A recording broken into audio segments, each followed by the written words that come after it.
Bueno, gracias a Dios. Que Dios les bendiga. Un saludo para toda la comunidad que sigue estos videos. Que Dios les bendiga. Mis hermanos que están allá en Perú, Lidia, Ada, Marta, Teresa, Nelly, Esperanza, los que están en Venezuela, Abraham, Eloísa. Que Dios les bendiga, que Dios les guarde y esperamos que pues que podamos llenar las expectativas eh, acerca de estos estudios. Allá en Estados Unidos está Laura, Mercedes y otro pueblo más que están allí, que también siguen los videos. El estudio de hoy es la continuación del estudio número 1 que dimos acerca de la muerte de Jesús. Eh, si fue de esta manera crucificado o fue así, ¿verdad? Estamos en eso. La semana pasada estuvimos viendo, bueno, saludos especiales para los que están allá en Estados Unidos, para los sobrinos, las sobrinas, un abrazo, un beso, para los que están en Plainfield, en Banbrook, en Hillsboro, en Watertown, allá en Wisconsin, allá en Jacksonville, en Florida. Bueno, un saludo para todos, Manuel, Carlos, Teresa, Vanessa, etcétera. Que Dios les bendiga, que Dios les guarde y muy pronto estaremos nosotros subiendo otro estudio que va a estar relacionado con el Apocalipsis, que es el 666 y todo lo que se ha dicho en eso. Bueno, la continuación de este estudio es, ya vimos la palabra estauro, ¿verdad? Que es el acto de crucificar. En la crucifixión de Jesús hubieron, voy a usar esta expresión, dos elementos. En toda crucifixión. Uno, la herramienta, digamos así, ¿verdad? El barrote, el palo donde se crucifica. Y el otro que es el sentenciado, el que va a morir ahí, ¿verdad? Nosotros estuvimos viendo la palabra estauros, que es el acto que se realiza en Jesús, la crucifixión. Lo que me han preguntado a mí es si murió en una cruz así, o murió en una cruz así, un palo nada más así. Eso es lo que me han preguntado. Bueno, los que están más cerca de todo ese acontecimiento nos van a dar las respuestas a nosotros. También tiene que haber un trasfondo histórico pasado donde nosotros nos vamos a apoyar para así, ¿verdad?, decir las cosas con certeza, con claridad y no estar tratando de inventar historias que no tenemos ningún interés en estar inventando historias, porque en esto pues está lo que queremos aprender acerca de nuestro Señor Jesús. Bien, entonces ya hablamos del estauros, que es el acto de crucificar. Hoy vamos a ver qué dice Pedro, qué dice Pablo y qué dice el Antiguo Testamento de el lugar donde se realizaba el estauros. Bueno, vamos a ver, como siempre, aquí está mi cuaderno, aquí está lo que necesitamos, me falta algo más, una herramienta más.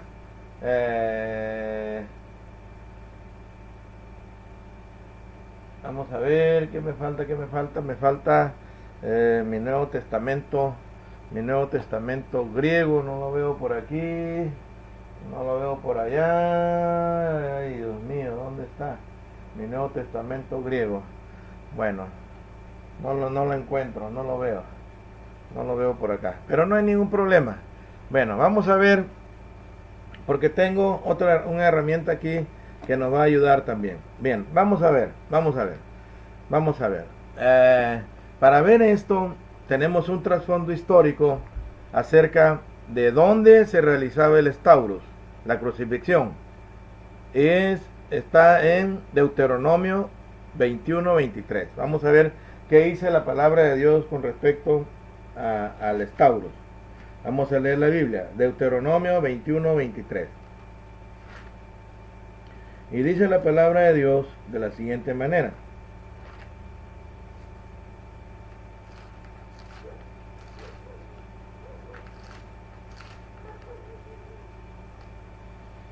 Dice, dice así,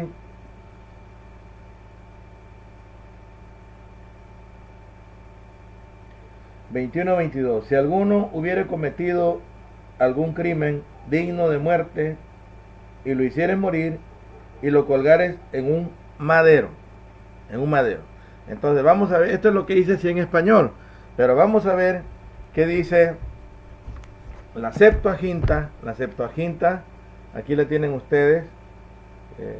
Dice los historiadores que la Septuaginta se escribe a raíz de un pedido que le hacen, que hace un emperador o algo así, y encierra en 70 cuartos diferentes a 70 escribas, y a cada quien le hace escribir el Pentateuco, ¿verdad? Y los 70 coinciden, escriben lo mismo. Entonces, por eso esto se llama la Septuaginta, ¿verdad? Aquí está su nombre. Bien, vamos a ver qué dice aquí. Voy a leer Deuteronomio, lo que leí en Deuteronomio 21, 22, dice así de la siguiente manera: Ean de genetai en tini, amartía crima, tanatou. Dice, kai apotatene, kai cremasete, auto epi, sulón. Sulón es la palabra para palo, madero, ¿sí? No se olviden esa palabra, sulón, como los españoles, sulón, con Z, ¿sí? Entonces, este es el antecedente. O sea, el pueblo de Israel conocía perfectamente todo esto. Cuando Jesús está, un momento. Cuando Jesús está,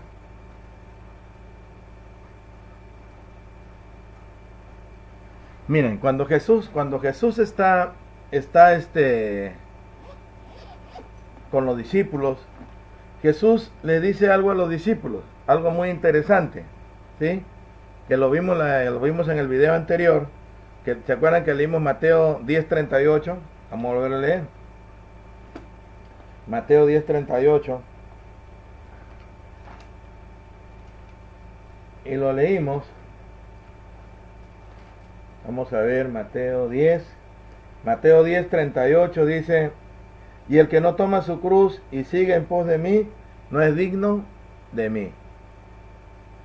Pero ahí, por ejemplo, él no les está hablando del palo, ni de la madera. Él le dice la palabra estauró. ¿Sí? Le dice la palabra estauró. ¿Qué quiere decir eso? Que Jesús en ningún momento les está hablando de un madero, sino del acto de la crucifixión. Eso era lo que les estaba hablando.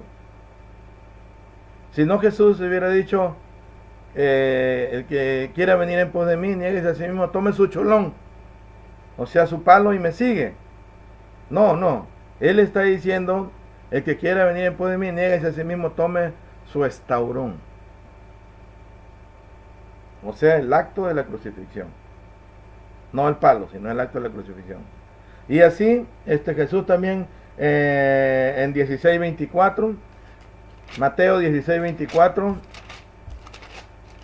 chapter 17, verse 24. Aquí está. Entonces Jesús dijo a sus discípulos: si alguno quiere venir en pos de mí, niéguese a sí mismo, tome su cruz y sígame. Pero no le dice, para cruz, no le dice la palabra chulón, o sea, madera, barrote, como dicen allá en Estados Unidos, un 2x4, no. Le dice estauró. ¿Qué quiere decir? ¿Qué les está diciendo Jesús? Por eso los discípulos se quedan así, porque ellos iban a ser los sacrificados. Eso es lo que le estaba diciendo, ¿verdad? El acto de la crucifixión, tome su acto de crucifixión y sígame. Entonces ellos por eso no lo entendían muy bien. Vamos a leer una cita más, Marcos 8:34. Nosotros tenemos que ver bien esto para darnos cuenta. 8:34. 34, chapter 8, verse 34. Dice así: y llamando a la gente y a sus discípulos le dijo: si alguno quiere venir en pos de mí, niéguese a sí mismo, tome su cruz y sígame. Eso es lo que les dijo. Entonces, está claro lo que les está pidiendo Jesús. Ahora, los que estuvieron más cerca del acto de la crucifixión son Pedro, Pablo, los discípulos, lógicamente. Son los que estaban más cerca de ese momento de la crucifixión. Entonces, ellos nos tienen que dar también a nosotros algunas referencias, ¿verdad? Y vamos a ver. Vamos a ver a ver, déjeme ver aquí. Primero a Pablo en Gálatas 3:13. ¿Qué dice Pablo? Porque Pablo estaba cerca de la crucifixión. Eso es un testigo de todo esto. Estaba cerca, lo más cerca que tenemos de la crucifixión es Pablo. Vamos a ver. Vamos a ver a Pablo. ¿Qué dice? Gálatas 3, chapter 3, verse 13. Correcto. No, verse. Sí, está bien. Capítulo 3, versículo 13. Dice así: Cristo nos redimió de la maldición de la ley, hecho por nosotros maldición, porque está escrito: maldito todo aquel que es colgado en un madero. Vamos a ver qué dice Pedro. Primera de Pedro 2:24. Primera de Pedro 2:24. Vamos a ver. Primera de Pedro 2:24. First Peter 2, chapter 2, 24. Aquí está. Dice: quien llevó él mismo nuestros pecados en su cuerpo sobre el madero, para que nosotros, estando muertos a los pecados, vivamos a la justicia, por cuya herida fuiste sanados. En el madero. Él también dice en el madero. ¿Sabe qué palabra usa? La palabra chulón. La misma palabra que se usa en Deuteronomio. La misma palabra que se usa en Deuteronomio, en Deuteronomio 21-22, la está usando Pablo y la está usando Pedro. ¿Qué era esto? Bueno, dice el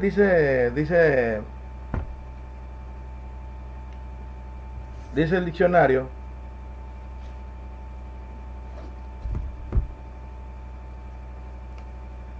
de la siguiente manera: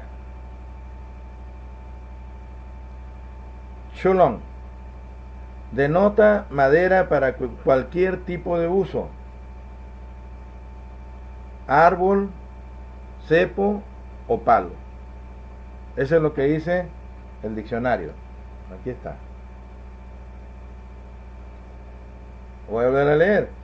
Shulon denota madera para cualquier tipo de uso, árbol, cepo o palo. Es lo que dice.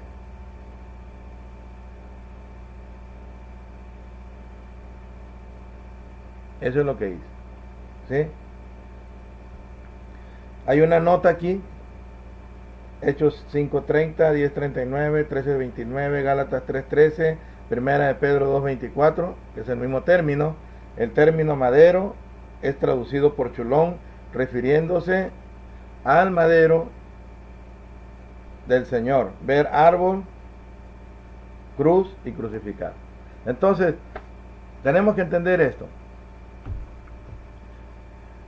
La palabra estaurón es el acto que se va a realizar en el condenado.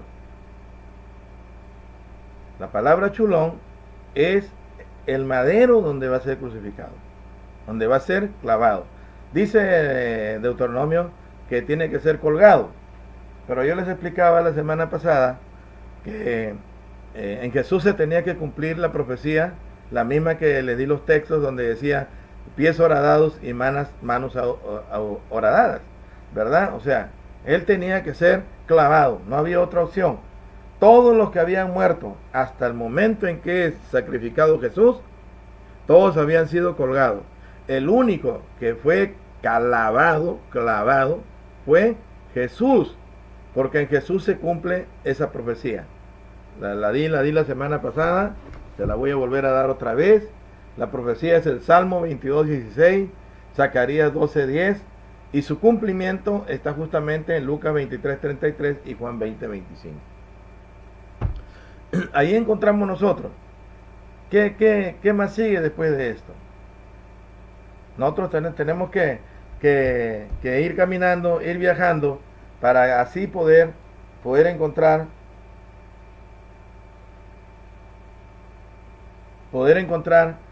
alternativas para responder a las preguntas que me han hecho también, ¿verdad? Porque me han hecho varias preguntas y sobre ellas estamos. Bien, dice Pedro, primera de Pedro, lo voy a leer aquí, en este de acá, dice: Costas amartías, gemón autos, eneken, ento, somati, auto, epito, cholón. Dice: quien los pecados de nosotros él mismo llevó en su cuerpo de él al madero. Así dice. Gina, tais, jamartías, apogenomenoi, ten, dicayousuné. Para que a los pecados, habiendo muerto para la justicia, chesomen, auto, molopi, iote, te, vivamos por cuya herida fuisteis sanados. Bueno, voy a leer nomás la referencia de Pedro, está también la de Pablo, pero así es, ¿verdad? Bueno, ellos están más cerca de todo este acontecimiento, por lo tanto ellos nos pueden dar y nos pueden arrojar más luz. Ellos dicen que fue lógicamente en un madero, en un chulón. ¿Cómo era eso?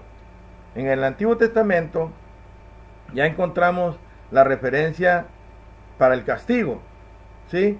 Esa referencia que leímos es un castigo que se está dando. Versículos arriba usted lee, se va a encontrar que es un hijo desobediente, ¿verdad? Lo vuelvo a leer. Dice así: si alguno tuviera un hijo contumaz y rebelde, que no obedeciera a la voz de su padre ni a la voz de su madre, habiéndole castigado no le obedeciere, entonces lo tomarán su madre y su padre, y lo sacarán ante los ancianos en su ciudad y a la puerta del lugar donde viva, y dirán a los ancianos de la ciudad: nuestro hijo es contumaz y rebelde, no obedece a nuestra voz, es glotón y borracho. Entonces todos los hombres de su ciudad lo apedrearán y morirá. Así quitarás el mal de en medio de ti, y todo Israel oirá y temerá. Si alguno hubiere cometido algún crimen digno de muerte y lo hicieres morir, y lo colgareis en un madero, no dejaréis que su cuerpo pase la noche sobre el madero, sin falta lo enterrarás, y el mismo día, porque maldito por Dios es el colgado, y no contaminará su tierra que Jehová tu Dios te da por heredad. Entonces, esa es la referencia que tenemos nosotros. Bueno, ¿qué es lo que está pasando aquí, hermano? ¿Qué es lo que está sucediendo? Ya con toda la referencia que tenemos, con todo el material que hemos visto, nos podemos dar cuenta de una manera definitiva que Jesús, hermano, murió de esta manera, en un madero. En un madero. Así es como muere Jesús. Ahora, ¿en qué nos basamos? En Deuteronomio, en lo que dice Pablo y en lo que dice Pedro, que son los que están más cerca a ese acontecimiento. Nosotros ahorita estamos ya gastándonos 16 años del tercer milenio, estamos casi a 2000 años del acontecimiento. 15 años más y van a celebrarse los 2000 años de la muerte de Jesús. Pero por eso hasta nuestros días ha llegado toda la información que nos ha llegado. Ya cuando nosotros nacimos ya estaba aquí todo ese asunto. Nosotros lo único que hicimos fue seguir eso nada más. Pero si nosotros investigamos y vamos a las Escrituras y leemos lo que dice Pablo, lo que dice Pedro, entonces creemos nosotros de que Jesús no murió así, sino murió así. Y murió clavado, no colgado. ¿Sí? Murió clavado. Para que se cumpliera esa profecía tenía que cumplirse en la vida de Jesús. ¿Cuál es el interés aquí de que Jesús muera en un palo que es así o un palo que es así, en un madero así. Bueno, la realidad es que cuando leímos a Barclay nosotros nos dimos cuenta de que, bueno, los símbolos se han metido a la iglesia y los símbolos se han venido usando, ¿verdad?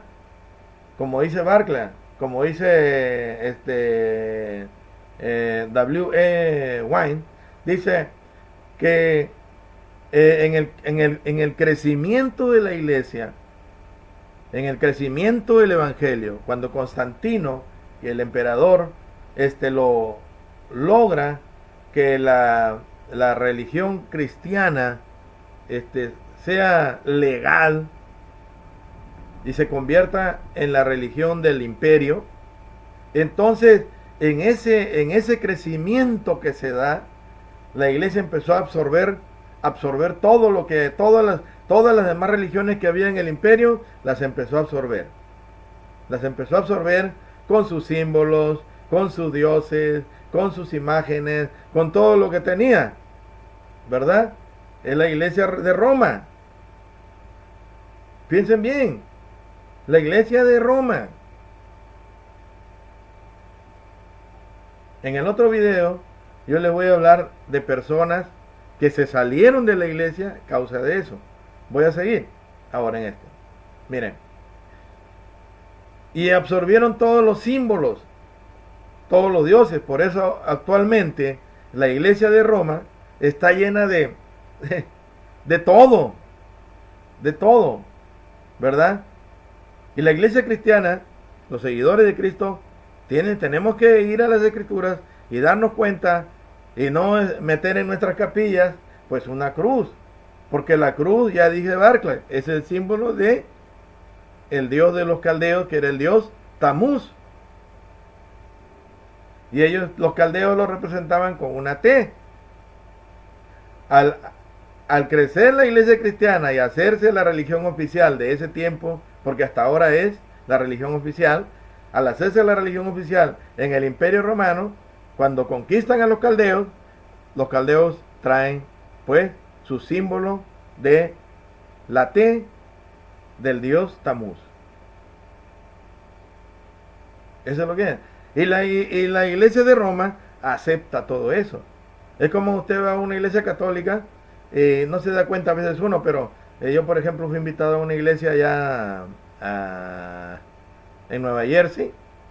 Me invitó mi sobrina a una iglesia, ¿verdad? Y yo fui con mi hermana Mercedes. Entonces, en el púlpito vi 3 letras. Una I latina, una H y una O. En el púlpito. Y era una iglesia, creo que iglesia de Dios. Y estaba un misionero hablando de Cristo.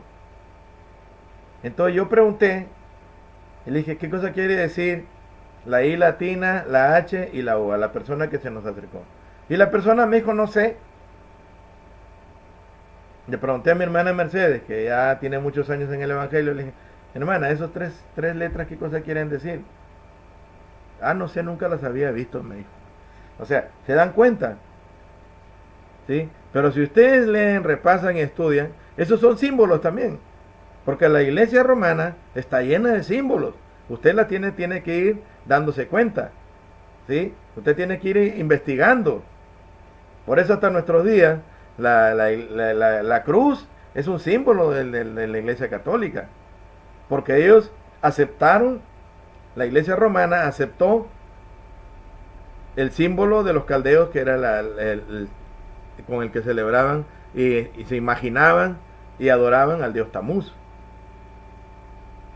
Usted me pregunta, ¿qué significa la I latina, la H y la O? Lo dejo de tarea. Pero la I latina, pues Isis, Horus, son los dioses egipcios. Ustedes los conocen, me extraña. Yo voy a hablar de lo que me interesa. Jesús muere en un palo como lo determina Deuteronomio.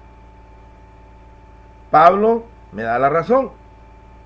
Dice que murió en un palo. Pedro dice que murió en un madero. En ningún momento mencionan el símbolo que hoy tenemos nosotros. En ningún momento lo mencionan. Por eso yo creo que Jesús murió así, bien crucificado así, hermano. Hablaba con un hermano y me dice, no, hermano, es que crucificar viene de cruz. Bueno, le dije yo, crucificar viene de cruz, ¿de dónde habrá sacado eso? No me lo puedo explicar. Pero yo sí te puedo explicar que para crucificar la palabra griega es estaurón, y Jesús le dice a sus discípulos que el que quiera venir en pos de mí, niéguese a sí mismo, tome su estaurón y sígame. Y estaurón en ningún momento quiere decir palo. Estaurón quiere decir sacrificio, crucificar. Si usted lee las cartas de Pablo, están llenas de eso. Pablo habla de crucificar la carne, no satisfagar los deseos de la carne, etcétera, etcétera. No es mi tema. Mi tema es si murió así o murió así. Para mí murió así, porque así lo dice Pablo. El Deuteronomio lo respalda. Ellos están citando el Deuteronomio. Y así también lo dice Pedro, que Jesús murió en un madero. Nunca menciona lo que hoy tenemos. De hecho, eso es un símbolo, como ya lo dije, de otros dioses. Ahora, ¿por qué es tan importante esto? ¿Por qué es tan importante esto? Bueno, hermano, es tan importante, usted lo debe saber. Usted lo debe saber. Miren, le voy a enseñar algo.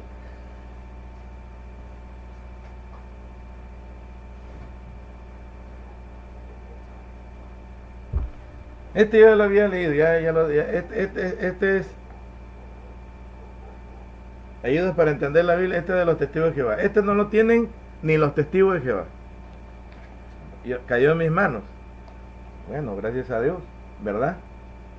Cayó en mis manos, vamos a ver. ¿Qué dicen ellos?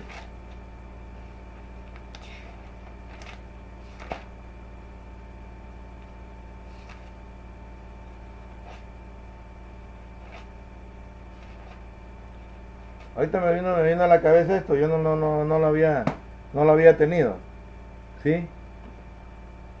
No lo había tenido en mente, pero pues ahorita lo buscamos. Así es como yo hago los estudios, ¿sí?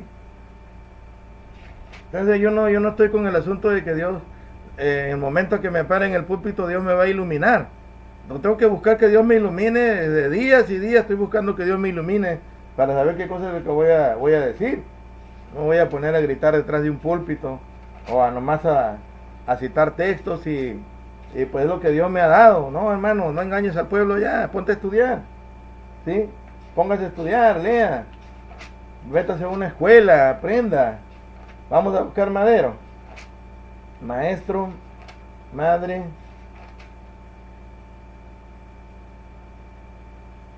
madero, dice, madero de tormento. Miren cómo lo tienen ellos, ¿eh? Dice así: instrumento en el que se dio muerte a Jesucristo. Mateo 27:32, Marcos 15:21, 30, Lucas 23:26, todo eso ya lo hemos leído.